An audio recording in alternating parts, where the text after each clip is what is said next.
हाँ जी, सारा बयान राम राम। मैं आपके साथ राजेंद्र प्रसाद बबलू खोखर। आपसे एग्जाम में एक शब्द पूछे कि फिक्सल ड्रैग क्या है? इसको हिंदी में बोलते हैं वित्तीय खिंचाव। खिंचाव क्या है?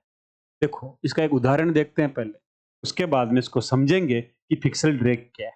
उदाहरण है, सबसे पहले उदाहरण से पहले हम मान के चल, देखो अभी टैक्स स्लैब बदल चुके हैं। माना का कि हमारा भारत सरकार में कोई व्यक्ति 2.5 लाख रुपए कमाता, उस पर कोई कर नहीं।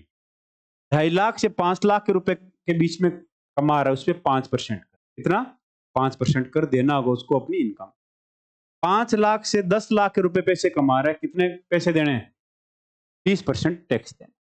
10 लाख से ऊपर 30% कर देना। माना है अभी टैक्स स्लैब बदल चुके हैं। एक उदाहरण है, उदाहरण में कहा गया है कि संतोष की वार्षिक आय 4,80,000 है। अब आ गया इन्फ्लेशन। इन्फ्लेशन आने से क्या होता है? किराया बढ़ेगी, सब्जी पेट्रोल सब चीजें बढ़ जाती है। तो मान लो पहले संतोष 4,80,000 में साल की आय है, घर खर्चा पूरा पूरा चलता है, 10,000 रुपए बच। अब इन्फ्लेशन आ गया, संतोष का कुछ नहीं बच रहा है। तो संतोष के मालिक ने संतोष की आय बढ़ा दी। आय बढ़ाई तो संतोष की आय कितनी बढ़ाई? 5,20,000 रुपए आय कर। अब जब संतोष का जब पहले 4,80,000 था तो कितना परसेंट टैक्स दे रहा था? 5%। तो उसे टोटल टैक्स कितना देता वो? 12,500 रुपए। बाकी उनके पैसे 4,67,500 रुपए।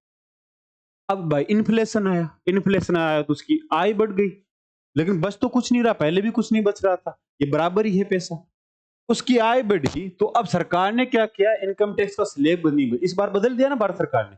इसीलिए इन्फ्लेशन आए, लोगों को प्रभाव। इसमें फायदा यह है कि यह आदमी पहले 5% टैक्स देता था संतोष, अब कितना देगा?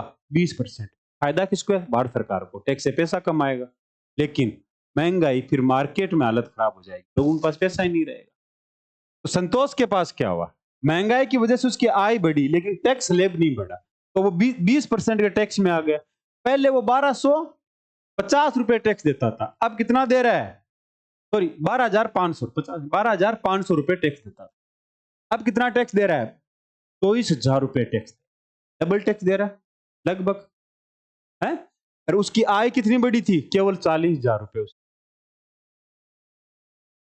कितना? 40,000 रुपए आय बढ़ी, तो उसकी सारा टैक्स वगैरह काट के उसके पास बचा क्या? कुछ नहीं भाई, ये इन्फ्लेशन से वो तो प्रभावित हुआ। अब इसी को क्या बोलते हैं? Pixel drag. इन्फ्लेशन की वजह से किसी व्यक्ति का स्लैब बदल जाता है, सरकार अपना टैक्स का स्लैब बदलती नहीं है।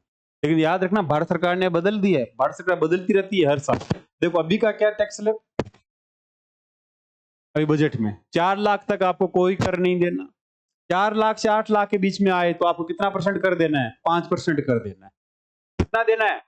5% कर देना। 8 से 12 लाख है तो कितना देना है? 10%। अब मान लो कि मेरी आय है 10 लाख, मान लो आपकी आय है 10 लाख, तो आप क्या सो 10 लाख और 10% टैक्स देना, मतलब 1 लाख रुपए टैक्स देना है। ऐसे गिनती नहीं होती उसकी। गिनती मान लो 10 लाख रुपए आपके, तो 10 लाख में से 4 लाख रुपए माइनस कर दो, वहां तक कोई टैक्स नहीं देना। 4 लाख से 8 लाख, उसके ऊपर आपको 5% टैक्स देना है, तो कितना परसेंट टैक्स दोगे आप? 20,000 का। फिर आपके पास 8 से 10 लाख जो पैसे बचे हैं 10 लाख है, 2 लाख रुपए थे, उस पर कितना टैक्स दोगे? 20,000 का। तो आपने टैक्स कितना दिया टोटल? 40,000 का। टैक्स ऐसे नापा जाता है, ऐसे नहीं कि आप पहले नाप लो, है। पहले अपने आय क्या थी? 3 लाख तक आय पर टैक्स लगता था, अब 4 लाख तक नहीं है, पहले 3 लाख तक नहीं था, बढ़ा दिया ना टैक्स स्लैब, क्यों? इन्फ्लेशन आता है। अब इसी को समझना है कि फिक्सल ड्रैग क्या है। फिक्सल ड्रैग की परिभाषा है एक आर्थिक स्थिति जिसमें एक संरचना के कारण लोगों की वास्तविक आय और उपभोक्ता क्षमता पे नकारात्मक प्रभाव पड़ता है। ये तब होता है जब इन्फ्लेशन आता है। जैसे जो मोहन वाला उदाहरण है, वेतन वृद्धि के कारण लोग उस स्लैब टैक्स स्लैब में चले जाते हैं जबकि वो रियल में है ही नहीं वहां तक, जिससे उनकी कर योग्य आय बढ़ जाती है लेकिन वास्तविक क्रय शक्ति नहीं बढ़ती है। तो इसे क्या करते हैं? फिक्सल ड्रैग करते हैं। सरकार को फायदा है इससे, भाई ज्यादा पैसा आएगा। लेकिन फिक्सल ड्रैग कैसे काम करता है? सीधी सी बात है कि भाई इन्फ्लेशन आया तो फिक्सल ड्रैग आ सकता है, अगर सरकार ने अपना स्लैब, इनकम टैक्स का स्लैब नहीं बदला तो फिक्सल ड्रैग आएगा।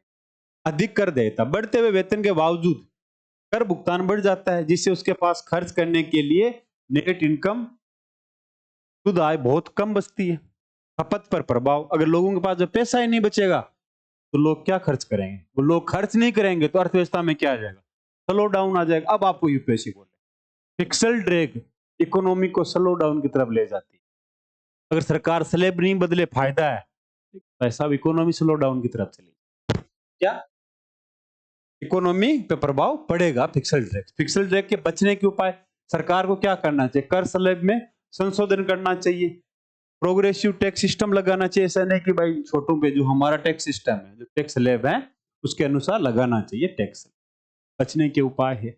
अब आपसे कोई पूछे फिक्सल ड्रैग पे उदाहरण सहित आप इसको बता सकते हो कि भाई फिक्सल ड्रैग क्या है। इसी के साथ सारा बयान राम राम, जय हिंद।